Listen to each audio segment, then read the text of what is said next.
यहाँ पे सब कभी ना कभी रिलेशनशिप में रहे होंगे, आज नहीं कभी ना कभी रहे होंगे। उनके पार्टनर्स उनको नाम देते होंगे, कोई बाबू, कोई सोना, कोई जादू, कोई टोना, कुछ ना कुछ देता होगा। मेरे पार्टनर ने भी दिया था, बहुत प्यारा नाम। वो कहता था, क्या है करेजा। ये सुनने के बाद मेरा दिल जोरों से धड़क जाता था। मुझे ये नाम सुनना बहुत पसंद था। हम एक फंक्शन में मिले थे जब मैंने उसे पहली दफा देखा था। सच कहूँ वो पल बहुत हसीन था। उसने मेरा पर्स थामा था। वो कोई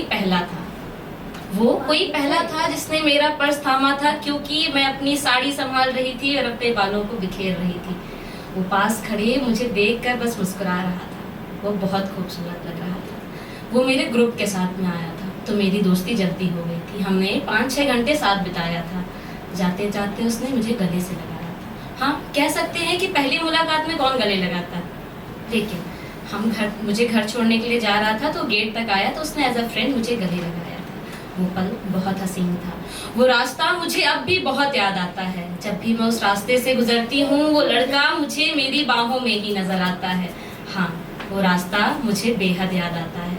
हमारी बातें होने लगी, मुलाकातें होने लगी। वो मुझसे घंटों बात करता था। हाँ, मैं उसे बुरा नहीं कह सकती कि वो मुझे समय नहीं देता था, क्योंकि उसके ऑफिस होता था। वो अपने काम के लिए बेहद वफादार था। उसका पहले काम था, बाद में कुछ और था, लेकिन वो मुझे समय देता था। छुट्टियों में कभी कभी घर भी जाता था। हर संडे वो मुझसे मिलता था, साथ 2-4 घंटे मेरे बिताता था। हाँ, वो मुझे समय देता था। हमारा एक समय बनने लगा था। 1:30 बजे उसकी कॉल आती थी। 1:30 बजे उसकी कॉल आती थी। मेरी निगाहें मेरे फ़ोन पर टिकी रहती थी। घर में कोई होता था तो कड़ी धूप में छत पर भाग जाती थी, मगर उसकी कॉल कभी कटने नहीं देती थी। 4:30 बजे उसका एक मैसेज आता था। 4:30 बजे उसका एक मैसेज आता था, क्योंकि उसके ऑफिस के टी का टाइम होता था। 8 बजे कॉल आती थी जब वो ऑफिस से घर जाता था। वो कॉल कर कर कहता था, हाँ करेजा, अब मैं घर जा रहा हूँ। ये कहने के बाद, ये सब सुनने के बाद मुझे बहुत सुकून मिलता था। मुझे लगता था अब मेरा दिन पूरा हो चुका है। वो मुझे कॉल पर हर एक बात बताता था। आज ऑफिस में ऐसा हुआ, आज वैसा हुआ, वो सब कुछ मुझे बताता था। कभी मैं कह भी देती थी, अच्छा चलो रखती हूँ। कहता था, रुक जाओ ना करेजा। ये सुनने के बाद मैं घंटों और बात कर लेती थी।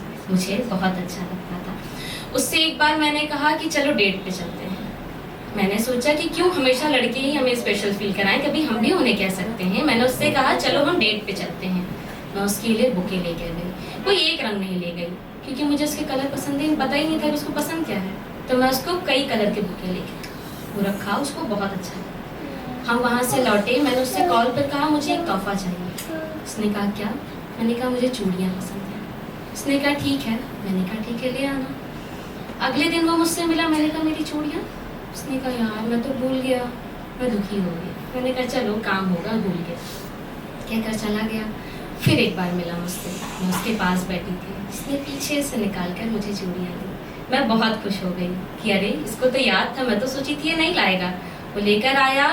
तब मुझे पता चला कि लोग सही कहते हैं कि मोहब्बत में लोग बच्चे बन जाते हैं। मैं उसके सामने इस तरीके से खिलखिला के हंसी, वो पहन कर उसको बार बार दिखाने लगी।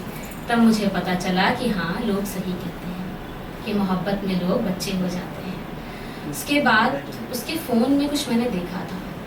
वो पल बहुत खूबसूरत चल रहा था, लेकिन कुछ एक बीच में आता है कि उसके फ़ोन में मैंने कुछ देखा था। उसका धोखा उसकी आंखों में दिख रहा था। मैंने उससे कहा, डैश डैश मुझे अपना फ़ोन दिखाओ। उसने कहा, नहीं, तुम देखोगी तुम्हें बुरा लगेगा। मैंने कहा, कोई बात नहीं, होता है। मैं चाहती थी कि वो सच बोले और मैं उसे ये कह दूं, कोई बात नहीं, ये सबके साथ हो जाता है। ये कहकर मैं उसे माफ़ करना चाहती थी, मगर उसे सही नहीं लगा। तो उसने कहा, तुम्हें बुरा लगेगा। मैंने वो बात वहीं ख़त्म कर दी। वो चूड़ियाँ वहीं रख कर मैं चली गई। मुझे लगा था शायद वो मुझे पीछे से आवाज़ देगा कि करेजा, रुक जाओ, माफ़ कर दो। ये ना कहकर वो अपने फ़ोन से जल्दी जल्दी सबको डिलीट कर रहा था। मुझे बहुत बुरा लग रहा था। मैं घर पहुंची या वहीं ठहर गई, उसने ये तक नहीं पूछा। वो दिन ऐसे ही बीत गया। मुझे लगा शायद वो कॉल करके कहेगा सॉरी। उसने कुछ नहीं कहा। मैं अगले दिन उससे मिलने पहुंची। उसके फ़ोन में कुछ मैं चेक करने गई। उसने फ़ोन छुपा लिया कि यूं तो कभी हाथ पैर कांपते ना देखे मैंने खुद के, कि यूं तो कभी हाथ पैर न देखे कांपते खुद के। उसकी झूठी चाहतों में ये भी सिला देख लिया। मैं उसके सामने खड़ी हूँ, मेरा हाथ पैर खूब जोरों से कांप रहा था। मुझे लग रहा था वो मुझे एक दफ़ा अपने गले से लगाकर कहते मुझे माफ़ कर दो, मुझसे गलती है। उसने वहाँ पे भी झूठ बोला। उसने कहा सच बता रहा हूँ कलेजा, ऐसा कुछ नहीं था। मैंने कहा ठीक है। उसकी मम्मी नहीं है, वो अपनी मम्मी की कसम खाने जा रहा था। मैंने कहा नहीं, तुम मेरी खा लो। उसने कह दिया कलेजा तुम्हारी कसम, ऐसा कुछ नहीं है। मैं भी एग्री करके हटाओ, क्योंकि मैं उसे खोना नहीं चाहती थी। मैं थोड़ी सी नोकझोंक करती, उस रिश्ते में दरार पड़ती और वो रिश्ता वहीं ख़त्म हो जाता। लेकिन मैं उस रिश्ते को चलाना चाहती थी, क्योंकि मुझे उससे मोहब्बत थी। इसके बाद यूं ही चलता रहा बेमन। फिर रिश्ता एक तरफा हो गया कि सिर्फ मैं कॉल मिलाती थी, अब उधर से आना बंद हो गया था। इन सब नोक-झोंकों में मैं एक हफ्ता बहुत परेशान रही, क्योंकि मैं किसी से कह नहीं सकती थी। वो कहता था ये रिश्ता बहुत छुपा कर रखना है। मैं भी उसकी बात पर मंजूर हो गई। मैं बहुत परेशान रही। मैंने उसको कॉल किया। मैंने कहा हेलो डैश डैश। उसने कहा हाँ। मैंने कहा क्या हुआ, बात नहीं करने का? उसने कहा नहीं यार, ऑफिस में था, बिजी था, कॉल नहीं कर पाया। मैंने कहा कोई बात नहीं, घर जाते वक्त तो कर सकते थे। उसने कहा मैं सच कहूँ मेरा मन नहीं करता। ये बात उसकी मुझे अब तक बहुत झंझोड़ती है कि कोई इंसान कहता था कि मुझे तुमसे सुकून मिलता है बात करके, वो अब कह रहा मेरा मन नहीं करता। कितना बुरा लगता है।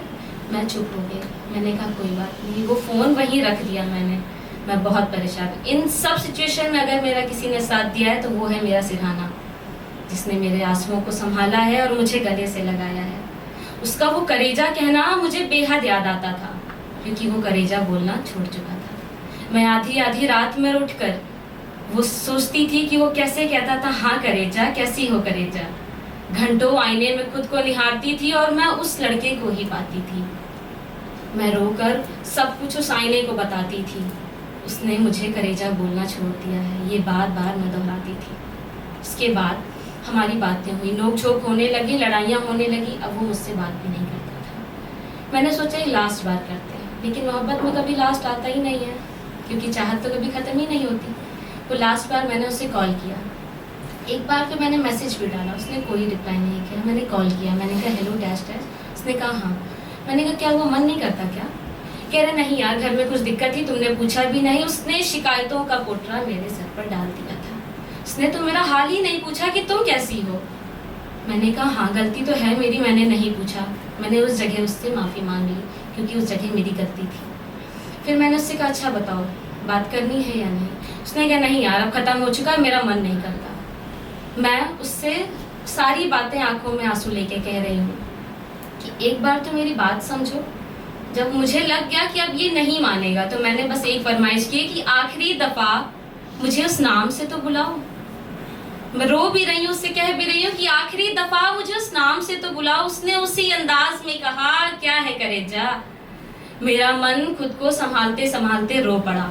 मैं उसी कॉल पर रो पड़ी। लेकिन मुझे लगा था शायद वो कहे चुप हो जाओ करेजा, माफ़ कर दो। लेकिन वो ये ना कहकर कहा ठीक है रखता हूँ, ऑफिस का काम है, और वो चला गया।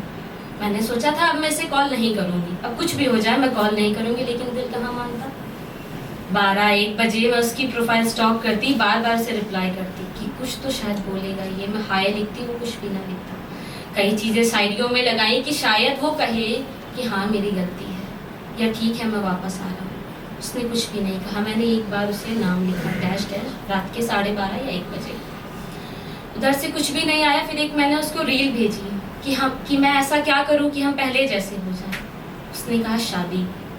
मैं चौंक गई। मैंने कहा पक्का? उसने कहा हाँ। मैंने कहा ठीक है मैं रेडी हूँ। उसने कहा मेरी शादी फिक्स हो गई। मैं उस जगह बहुत बिखर चुकी थी, लेकिन फिर भी मैंने उसको कहा मुबारक हो। उसने कहा ठीक है। उसने कहा मैं बुलाऊंगा नहीं तुम्हें। मैंने कहा ठीक है, ये भी मैं सह सकती हूँ, लेकिन मैं किसी और के साथ देख नहीं सकती हूँ। मुझे लगा था हो सकता है वो मुझसे कहेगा मुझे माफ़ कर दो, ये मेरी गलती हुई। उस जगह भी उसने मुझे ब्लेम कर वो चला गया। वो बात वहीं से ख़त्म हो गई। हाँ नॉर्मल है। अब जब किसी को जाना ही है तुम कितना रोक सकते हैं। कहते हैं कि शरीर में अगर कोई बीमारी है और उसको आप रख रहे हैं कि हम अगर इलाज कराएंगे तो हमें दर्द होगा, लेकिन आपको ही पता है कि वो अंदर ही अंदर कितना दर्द देता है। तो अगर हम किसी इंसान को ज़बरदस्ती रोक रहे हैं तो वो आपको दर्द ही देगा, वो आपको सताएगा ही। तो इससे अच्छा उसे जाने दो। तो एक शायरी है कि आखिरी दफ़ा उसे नज़र भर कर देखना चाहती हूँ। आखिरी दफा उसे नजर भर कर देखना चाहती हूँ। वो हो गया है किसी और की अमानत, वो हो गया है किसी और की अमानत, पर मैं उससे गले लग कर खूब रोना चाहती हूँ। Thank you.